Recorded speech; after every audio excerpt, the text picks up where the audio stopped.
Hi mga ka-Jomsters, magandang umaga. Welcome back. Ako nga pala si Joms at sa araw na to, samahan niyo akong pumasok sa trabaho. Let's go!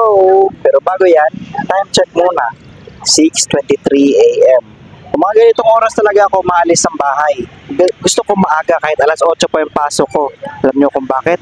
Kasi pag mga ganitong oras, mga maaga, wala ka masyadong kaagaw sa jeep, konti lang yung pasahero, hindi puno yung jeep, at saka hindi ka rin haggard pagdating mo sa opisina. Oo, kasi alam mo naman, nag-commute lang tayo at saka tatlong sakay tayo papunta sa opisina. So gusto ko yung relax, chill lang yung biyahe, relax pagdating sa opisina, pero hindi tayo masyado nagmamadali. Kasi ganyan yun yung experience ko dati. Masyado ako nagmamadali pagdating sa opisina, pressure na. So yun, nakasakay na tayo ng jeep at bababa tayo sa sakayan ng tricycle. So sumakay na nga ako ng tricycle. Dito ako nakaupo sa may bandang entrance ng tricycle. So galing dito sa tricycle, bababa naman tayo sa Mactan Economic Zone. So doon tayo nagtatrabaho sa Mactan Economic Zone. Oo.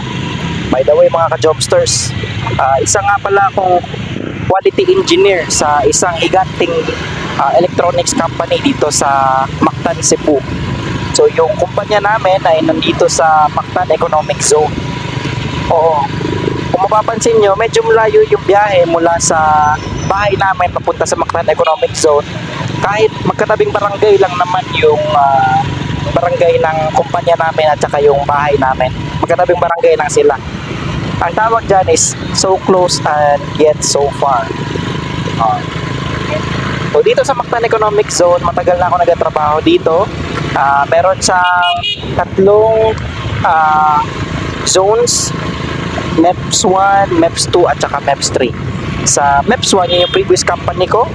Katrabaho ko doon bilang quality engineer din for almost 8 years. O 7 years mahigit.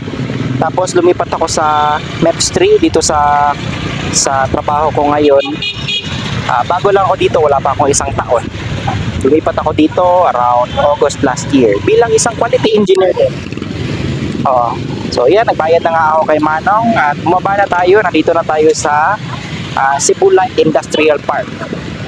So pagpasok mo dito sa Cebu Light Industrial Park, yan, sasakay ka na naman ng shuttle. So ito na, kasabayan ko na yung mga time check muna, 6:40 a.m. Mabilis ang yung biyahe, mga around 15 to 20 minutes. So ito, kasabayan ko na yung mga papasok din sa trabaho, mga alas 7 yung duty nila. Kaya yung iba dyan, pag medyo minsan inaabot na ako ng almost 7. So yung iba dyan nagmamadali na, tumatakbo na. Pero ako chill lang kasi maaga pa ako, alas 8 pa yung duty ko. So ito na nga, nakasakay na ako ng shuttle. At pagsakay ko, puno.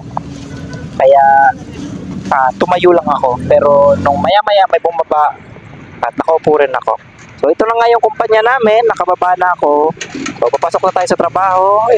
Ayan yung bus na sinakyan natin. So ito na yung cubicle ko, nandito na tayo sa office.